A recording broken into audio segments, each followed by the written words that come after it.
In this video, I'm breaking down the 3 signs you've outgrown your assignment. Have you ever driven a manual car? You know that sound when you try to shift gears, but you don't quite hit it right? That grinding noise? Yeah, you know what I'm talking about. That is exactly what your life feels like when you are operating in an expired assignment. You're doing the work, you're showing up, the strategy hasn't changed, but suddenly everything is harder. The fruit isn't there, the peace is gone, and you're exhausted, not because you're working hard, but because you're working against the wind. Welcome back to day 39 of 100, Rebuilding with God. Yesterday, we defined the difference between purpose and assignment. Today, we need to have a hard conversation. How do you know when an assignment is over? Because the most dangerous place to be is in a season where God has already left. All right, let's get into it. The first sign that you are in the wrong assignment is that the grace has lifted. In the kingdom, grace isn't just forgiveness, it's enablement. It's the supernatural oil that makes the machine run smoothly. And when you are in alignment, there's a flow. Even when it's hard, there is provision. But look, let's check out Elijah in 1 Kings 17. God sends him to the brook Cherith. He has water. Ravens bring him food. Shout out to the ravens. It is a season of supernatural provision. But then verse 7 says, sometime later, the brook dried up. Notice what God did not do. He didn't refill the brook. He didn't dig a well. He dried it up to move Elijah to the next assignment. Many of you are sitting by a dry brook praying for rain when God says the lack of rain is your sign to move. If the relationships have dried up, if the passion has dried up, if the ease of execution has dried up, stop trying to manufacture water. You have outgrown this river. All right, sign number 2. Let's get into this. You are staying because of fear, but you're calling it wisdom or stewardship.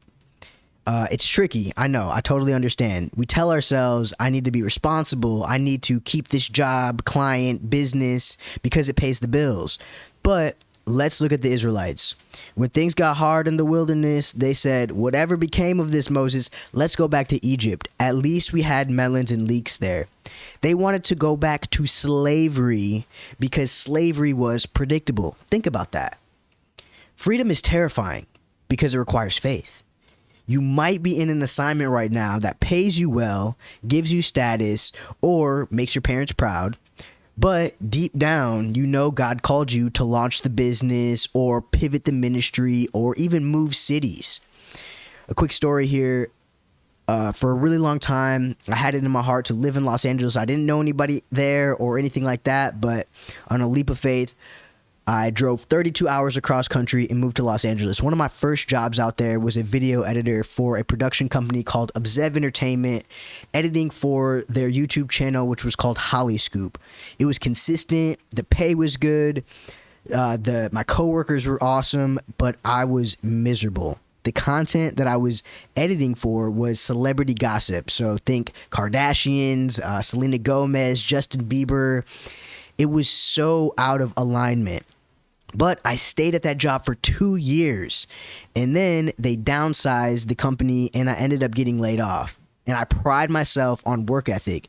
So that was a really tough blow, but ultimately that led me into entrepreneurship and down the path that led me here today. And so for me, I was so stubborn and I was so disobedient that it took 2 years and God to lay me off, for the company to downsize and be laid off in order to move on to the next season.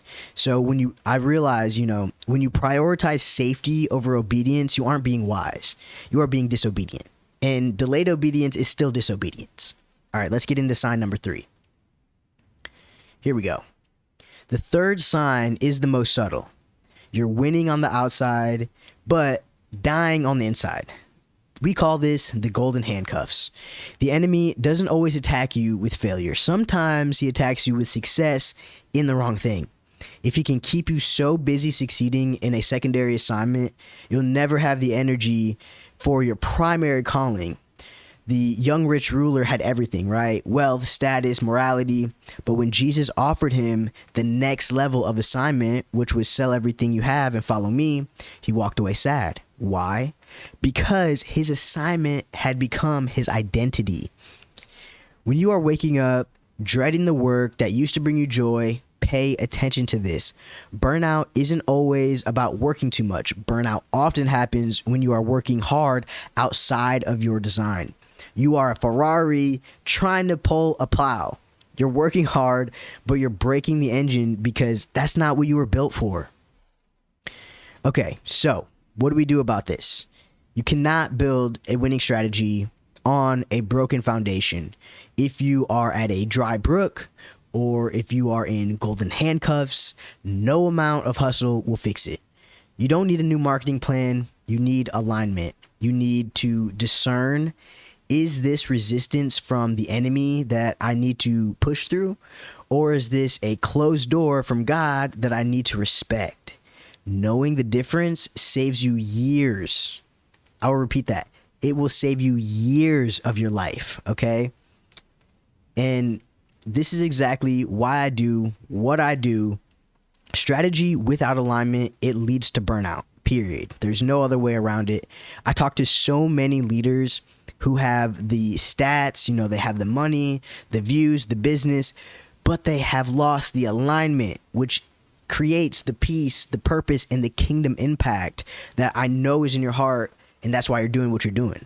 So, if you are listening to this and you feel that check in your spirit, you know you need to pivot, but you don't know how to do it without blowing up your life, I'm opening 2 spots for private clients this quarter. We aren't just going to look at your business. We are going to look at your blueprint. We're going to clarify your assignment so you can build the next season on a solid foundation. So if that is you, the link is in the description. Let's see if we're a fit. Don't stay at the dry brook, okay? I will see you tomorrow for day 40.